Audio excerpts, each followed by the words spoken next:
call the meeting to order at 7 o'clock. Start with the pledge. Let you for the flag. United States of America, to the republic for which it stands, one nation, under God, indivisible, with liberty and justice for all.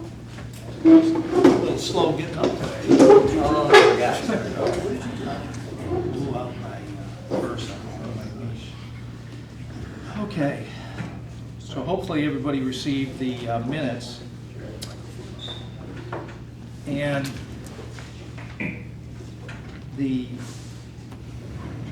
you've had a chance to look at them, can I get a motion to accept the minutes as distributed?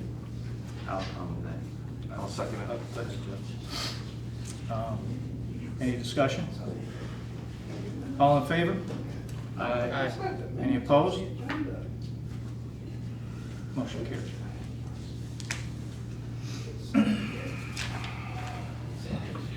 So we're going to have a public hearing on a local law to override the tax levy limit established in General Municipal Law 3C.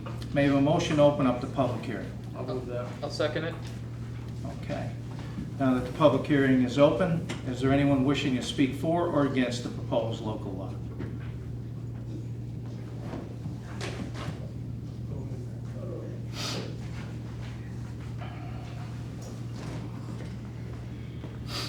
Kevin Road, 1405 Graymore Way. I don't know if it's on or not. I didn't hear you. I mean, I heard you. Kevin Road, 1405 Graymore Way.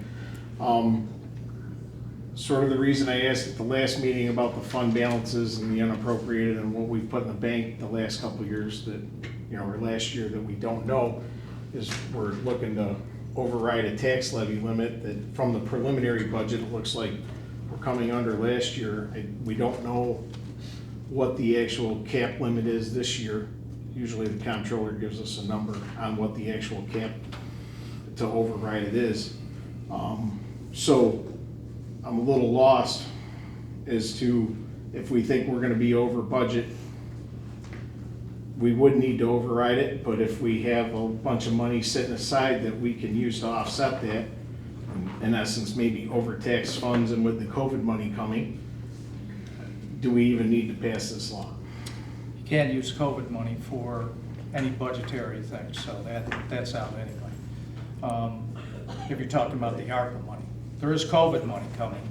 We did secure some money from FEMA that I was told we haven't received it yet. It's $50,000. And do we anticipate that the budget is going to go over the tax cap? No.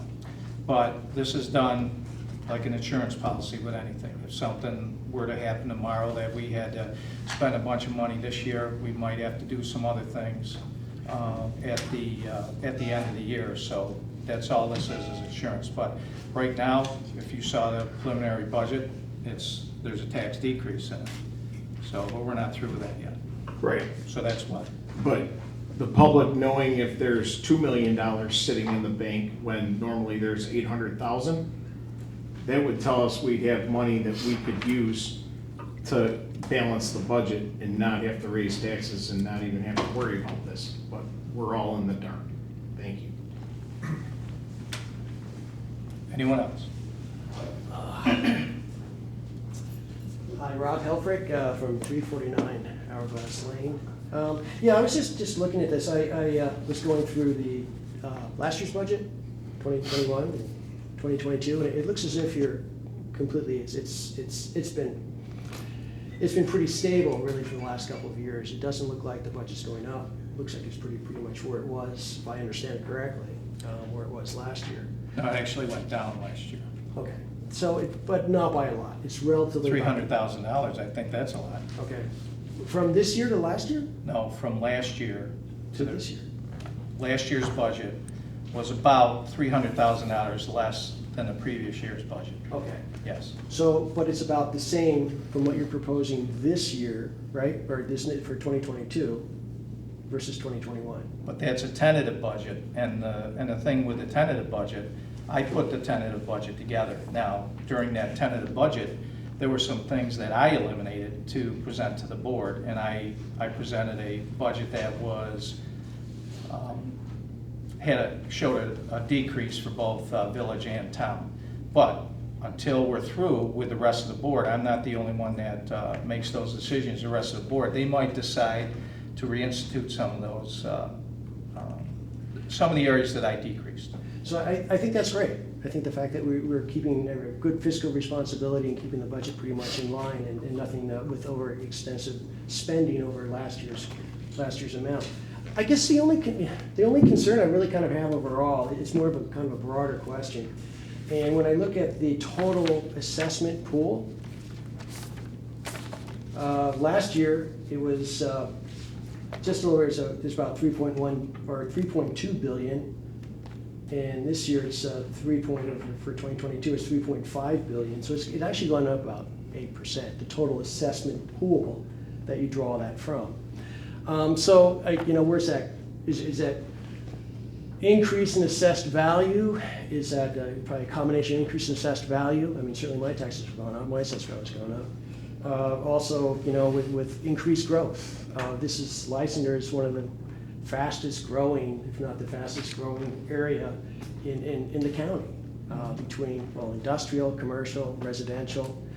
And so if I understand this process correctly, and, correct me if I'm wrong, but you need to change this, or you need to override this law, and it's more of something I think you probably did last year as well. We did do it. It's something you need to do because you have to raise, there's another, it looks like this is 1.5 million that needs to be raised for taxes.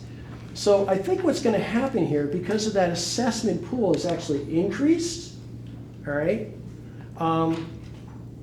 The tax rate that you probably end up applying, if this is the budget that's accepted, the effective tax rate will probably actually go down compared to where it was last year. Because you have the same amount of money, you have the same budget amount. That's what's being proposed in there, yes. Yep. So, and then I think my question and my overall concern is probably a much broader issue, and it probably goes more towards the comprehensive land use program. How much growth do we really? Well, this is a public hearing. I know, but how much growth, it's related to assessed value, but how much growth do we actually really need? Because the budget has been flat. But that's So assessed values. that's a different argument. We're talking about this tax override, and that's what the hearing's about. It's not Right. about the comprehensive. We're gonna have a hearing on the comprehensive land use. I understand that. So, but for right now, let's So stick relative to. to this, right? Well, the need I to see, I see where you're going with it, but this hearing is specifically to override Right. the tax cap, that's all. Which will be a necessity. But the tax, you're gonna override the tax, right? That's my point. The You're gonna tax cap. Right. You have to override the existing tax cap as you did last year, Yeah. but the effective rate should actually be less because the assessment values are going up. My concern is the overall assessed values. Sure. Bob, let me try. New York State puts all towns in this position Right. where they won't let us run our own show. And so this, as Bob, Supervisor Wick said, this is an insurance policy. Not one year that I've been on the board have we ever had to utilize the privilege that we gave ourselves to raise the tax over the cap that the state says what it's gonna be. Right. It's just an insurance policy. I wish we didn't have to do it. And if New York State just minded their own business, we wouldn't even be having this conversation. No, understand. Because for the last 12 years, 8 years I should say, we've kept the taxes stable. Yeah. And on the Supervisor Wicks, we actually lowered them. Fantastic, I appreciate So- that. Yeah. But the whole cap, understand is, that. oh, they're eliminating the cap. They're gonna spend money like, no. It's our answer, it's every town's answer to New York State. Right. Leave us alone. Yep, and I would propose that you vote and accept this. Yeah. Yeah, you should. You have to. You Yeah. should. Yeah, we're not. And I think it's a good thing. Yeah, and we're I gonna be do. all I think the proud to fact that come you've back. actually kept the budget down is And when phenomenal. we pass the budget, we're gonna be telling everybody, and we didn't have to use that privilege that we Yep. gave ourselves. Yep, okay, thank you. Thank you. Anyone else? No one? Okay. May I have a motion to close the public hearing? I'll move that. I'll second All in favor? Aye. Any opposed? Okay, we'll move on to citizens' comments, and if you look in the rules and procedures, there was an additional rule and procedure put into the citizens' comments, and it's bullet point number 4, and it comes after citizens may make comments, but this is not a question and answer session, so that's what public hearings are for, and so we're going to keep it to comments. So if you do ask a question, I'll just consider it rhetorical, and we'll move on from there. So, are there any citizens that would like to make any comments regarding town business tonight?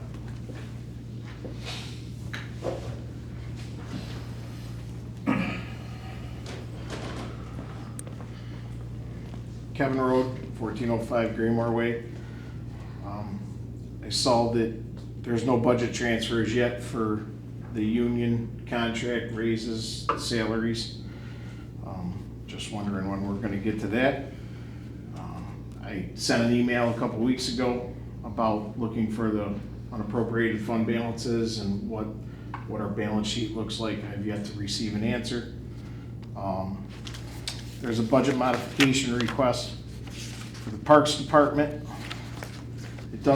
It has the item on the accounts, but unless you know the account numbers, you have no idea where we're taking money from and moving money to. In other regards, I noticed in the budget, because I might not make the meetings next week, the bookkeeper to the supervisor, there's an additional $11,000 in the tentative budget. I thought that was a position that we swapped the part-time comptroller when the new comptroller came in. Just wondering about the increase there. Obviously, I won't get an answer.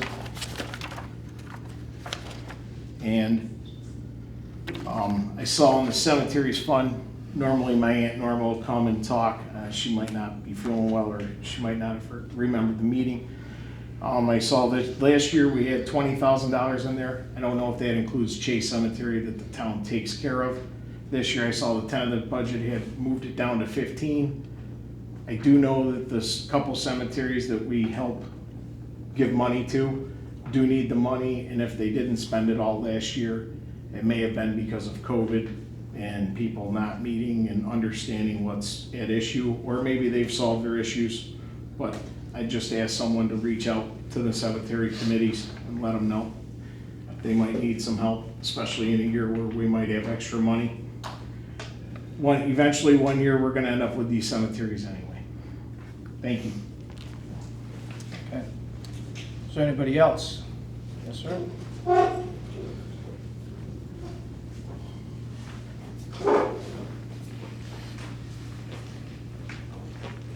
Gene Densmore, 7493 Highland Drive. I just wanted to bring to your attention, and maybe you got an answer, maybe you don't. At last month's meeting, you spoke about having gone up to Indian Springs and inspecting the recent paving that was done on Mott Road and Connell Terrace. Okay, and then you said it looked pretty good, and so I went up myself and looked at it, and I said, yeah, the paving does look pretty good. It's acceptable.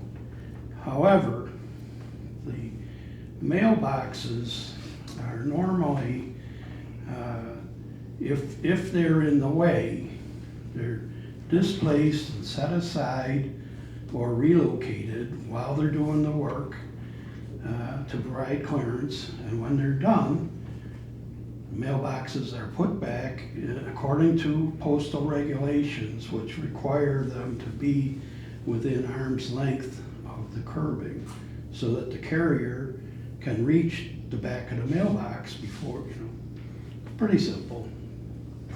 Normally done all the time. For whatever reason, these two roads, Mott Road and Connell Terrace, were topsoiled and hydro-seeded without having replaced the mailboxes. I have no idea why. Maybe there's some new procedure. I don't know.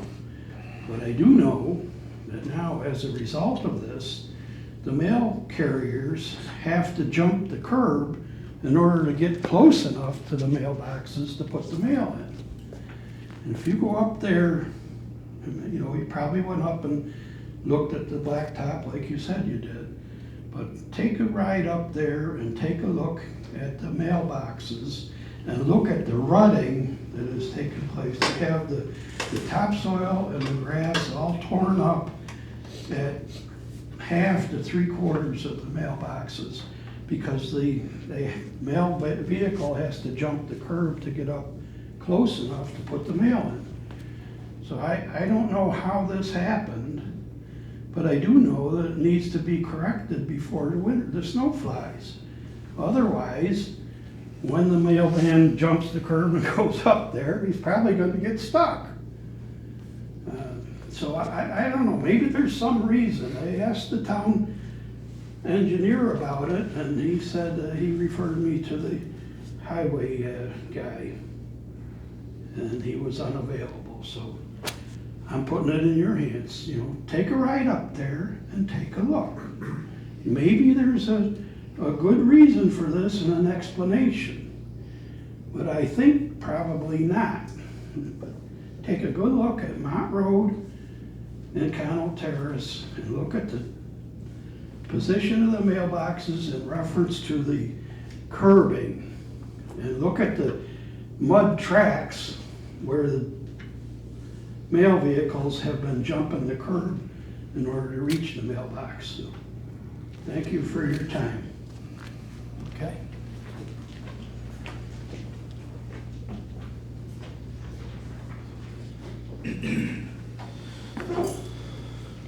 Fred Birch, Plainville Road. I'd like to echo what Mr. Rhodes said regarding our local cemeteries.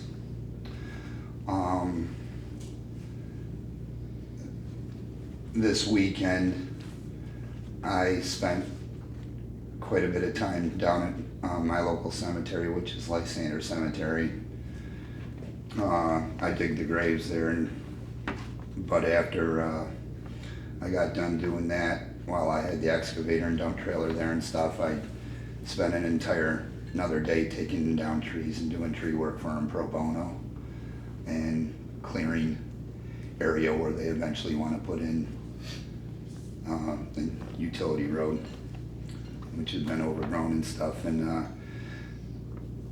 I've been digging the graves there for at least 15 years now, and I know the last 2 years I think they've had just a single burial, and they run their cemetery based on the funds that they get from the burials. So there's quite a few of us. I know Kevin's uncle, I believe it is, donates quite a bit of his time. I just know that particular cemetery because I donated quite a bit of my time there too. But just to echo what he said, to consider that in their budget, because eventually those are going to become, you know, town cemeteries, and you know the cost is going to go up regarding that. My final thing I wanted to say is I started attending town board meetings in about 2008, and I'm pretty sure I've been to more meetings than probably anybody on the board, except maybe Mr. Garassi maybe. But I actually enjoy them, and because it gives an opportunity to interact with elected officials and represent appointed officials and things of that nature, not only during the meeting but before and after mingling and stuff. And some people, you know, watching at home or you know, reading about it in the minutes, you might think that, you know, if you want to have action in your town or change in your town or something like that, the only way you can do that, the only lever, is through elections and stuff like that. And I've come to think that there's other opportunities, and that's interaction, you know, with your board members. And I know that you got to find a break-even point between where meetings are civil and you can get your business done, but also the limited opportunity that the public has to interact with our elected officials. And to me, I'm a red-blooded Republican conservative. I don't like regulation, and it's just my opinion. The more, bullet points that we get that restrict us, it's already intimidating for somebody to come here and stand in front of a microphone and a camera and people up on it. I would just like to see more people out and involved, and I think we can find a balance someplace to where we could have interaction and still have a civil meeting. I appreciate your time. Thank you. Thank you. Anyone else? Oh, okay. We'll move on to town supervisor's comments. Regarding the cemeteries, it's a valid point that people brought up, and that's when we have the budget hearing. I mean, that's a tentative budget. Everything in that budget is tentative. I mean, everything in there is subject to change. That's a budget that I put together with our new comptroller and our old comptroller, who's now the bookkeeper, as well as with all the department heads. But that's now the board has to look at it as a whole, and the board has the fiduciary responsibility to decide where and how much money we spend. So even though it's tentative, it's any line item on there is subject to change depending on how the board votes. So I would encourage you to come out and during the public hearing, and anybody that has an interest in certain areas, certainly if the board would like to hear from citizens on where they want us to spend their money. I'm very conservative when I do the budget. I try to take into account everything, and I'm sensitive to things like cemeteries and a number of things. There's a lot of philanthropic things I think that we can, that mutually benefit both the citizens and the town. So, and cemeteries are certainly one of them. The town board meetings are for so that the public can see what business we're transacting in, and speak to them. That's why we try to get the budget out as soon as we can. Last month, I've had some tough breaks. I mean, I'm in a knee brace now, and so I couldn't get the budget out when we needed to because I was dealing with a messed up knee. But we try to get them on ahead of time so people have a chance to look at it, to comment on what's in there. But tomorrow, 10 o'clock, I have a meeting with 3 citizens that come in and that have an issue in Radisson. And I called them, they called me, I said, okay, when can you make it? Tomorrow at 10, okay, we're in. If people come in the office or come in the town hall, if I'm not in a meeting, I will go out and talk to anybody. There isn't anybody that I won't talk to if I'm not in a meeting. These same individuals came in last Tuesday. I was right in the middle of putting together this budget, and they came in and I just couldn't meet with them. So I told them I will call you back, and I called them back. I called them back and set the meeting up. So that's where the public really should conduct business, where we have time to have a dialogue back and forth. I usually bring them in my office, and we sit down, and I give them as much time as needed. I talked to a gentleman the other day for 45 minutes on something that I could not do anything about, and I just explained to him why I couldn't. It wasn't within my authority to do what this person was asking me to do. Now, when he left, he still didn't like the idea about what this issue was, but at least he was more informed, and he got the opportunity to speak to me personally, and I think he went away, if not happy, at least satisfied that he had his moment with his elected officials. So that's where I think we should be doing that, and that's why that's in there. Sometimes I think that we can, in the past, there have been individuals that come up with an underlying motivation, and I don't want to get into that. If we don't want to get into things that could reach over into political or maybe personnel issues or things like that, this isn't the place for that. This is what we're talking about doing, what we're doing in the future, and that's what these meetings are about. And not to stifle conversation. And if people come in during the work sessions, there's a dialogue back and forth during there as well. So the work sessions are at 6 o'clock. If you want to come in or you have an issue, there's dialogue back and forth there. And if every board meeting day, I am here from, say, about 10 o'clock. I usually come in a little later on that day, 10 o'clock, until the meetings are over. And I'll meet with anybody before or after the meeting. So there's plenty of opportunity for people to, and I don't think they should just be meeting with me. There's other board members up here that have different perspectives than me. And I think that they should be given the opportunity to give their perspectives as well.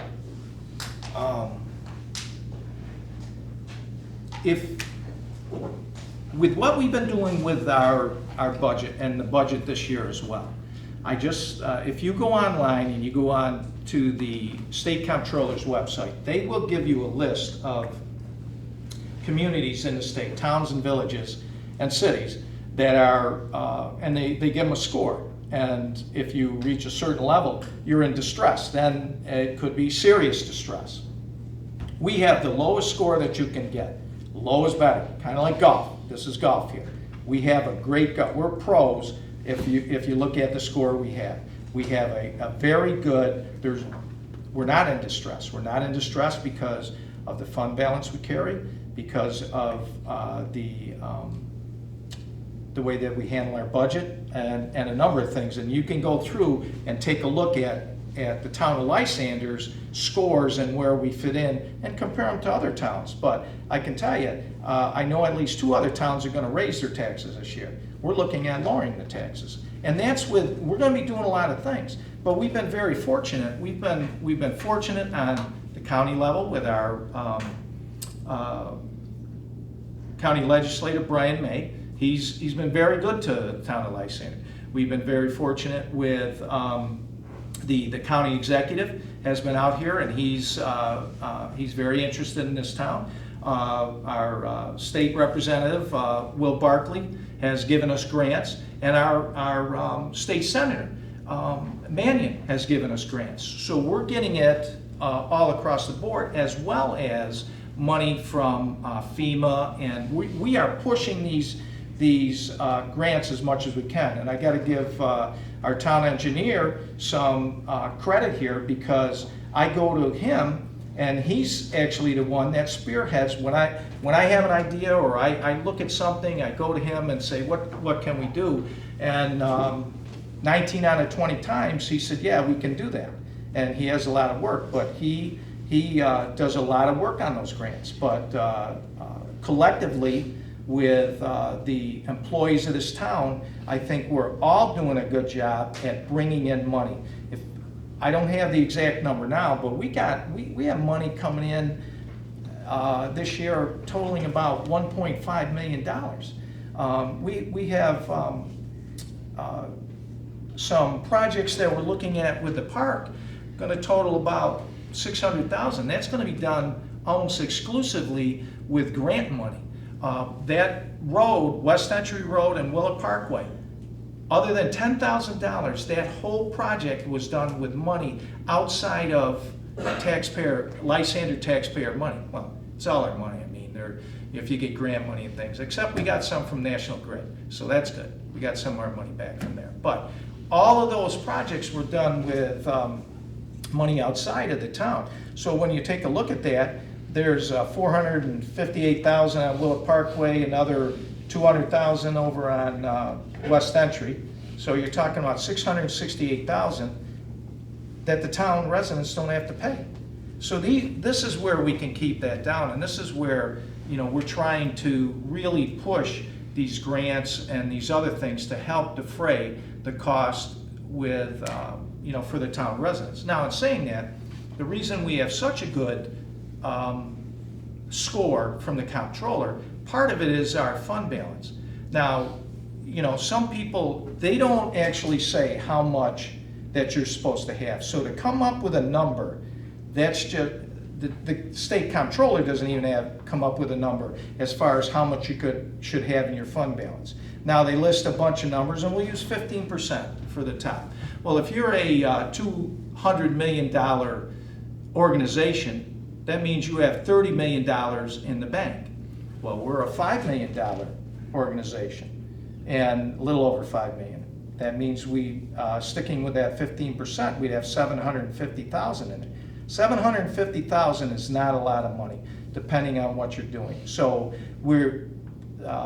I'm still, and the board is still looking at what's a comfortable level for us to be in, because when it comes to bonding, when we have to bond, they look at how much money you have in that fund balance, and depending on how much you have in that, and they look at everything, just like going to get a mortgage. But the fund balance was a big part of us getting a lower bonding in the most recent, when we were doing our lighting project. So, you know, these things aren't done in a vacuum, but just to try and address some of the comments that were made. And if anybody wants to speak with any of us after the meeting, I'm sure we'll stick around, or you can call us and make an appointment. That's all I have. Town board comments, we'll start with Mr. Diamond tonight. I'll be very quick. I requested that we put on the agenda cannabis legislation, marijuana legislation. A few months ago, we had a informal informational meeting regarding marijuana legislation. We got some feedback and some thoughts from residents. I requested that we start working on legislation, and each town board member will have the opportunity to vote on whether or not they would like to opt out of the two options that we have for the marijuana legislation within the town. Our town attorney is going to be working on drafting some legislation, and hopefully we're going to have a public hearing once that legislation is drafted on November 4th. So I'm excited about that, and I'm glad we were able to make some headway today. So that's all I have. Skudarassis. I'm going to keep it brief today. I don't want to talk through this as much, it's not actually comfortable, so I'll keep it brief. Mr. Jurassic. I have nothing. We'll just get on with town business. Mr. Moore. Thanks for coming, everyone. Thanks for watching, and I'll stick to like to the. Okay. Mr. Rivzigno, anything tonight? No? No? Mr. Yeager? Nice tan. It's like sunburn. Ms. Falcone? I'd like to stick to the agenda, please. Okay, well, was there something going on I don't know about? I know there's a little bunch of women down there in a tent doing something with Halloween that I have to go to. Yeah. So someone must have told you to get me out of here ahead of time. Okay, we'll move on to the regular agenda items. Motion B and C are going to be tabled, and we added F. There's an additional, we had to move some money, so that will be motion F. So, may I have a motion to adopt a local law to override the tax levy limit established in General Municipal Law 3C? I'll move it. I'll second it. Any discussion? All in favor? Aye. Any opposed? Any abstentions? Motion carried. May I have a motion to authorize the town supervisor to sign the change order in the amount of $3,200 for the Lysander swale and stormwater pond mowing contract, authorizing one additional day of swale clearing in the Radisson Drainage District. I'll move that. I'll second it.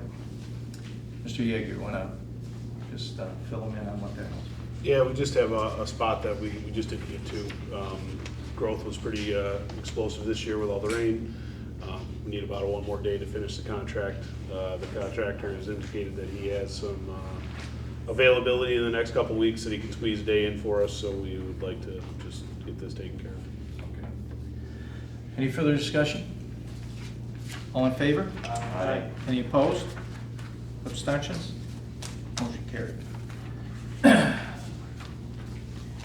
May May I have a motion to authorize the budget modification request submitted by the comptroller for a transfer of $2,000 from account A07310-109 to A07620-200 for pickleball expenses. I will second that. Okay, discussion. Okay, on the on the budget request, these are in the line item, and if you're interested in the line item, you can go online. Our budget is online. The same line items are, the same line item numbers will correspond to where we're moving them from. Off the top of my head, I forget which one this came from, because we had a number of areas where we had an excess, and we took the one we had the largest excess, and we knew we weren't going to spend that money, and put it into this pickleball area. Now, it was for programming, I believe. But that pickleball tournament actually made money, but that will be on the revenue side and not on the expenses side. We spent more money but took in more revenue, so we actually made money on that one. Any further discussion? All in favor? Aye. Any opposed? Any abstentions? Motion carried. Okay, the motion F. We have a motion to authorize the budget modification request submitted by the comptroller at the request of the highway superintendent for a transfer of $763,293.85 from account number DB-00917-000 to be transferred to account number DB-05110-402 to cover additional highway road maintenance already approved by the town board. I'll move that. I'll second it. Any discussion? Okay, so what this is, if you should have, there were some in the back, it talks about the CHIPS program and things. And some of these programs, we decided a few meetings back that we were going to allow the highway superintendent to do additional work this year. And the reason we did that is because we got an excess of money in some of these, like the CHIPS program, we got additional, the touring routes.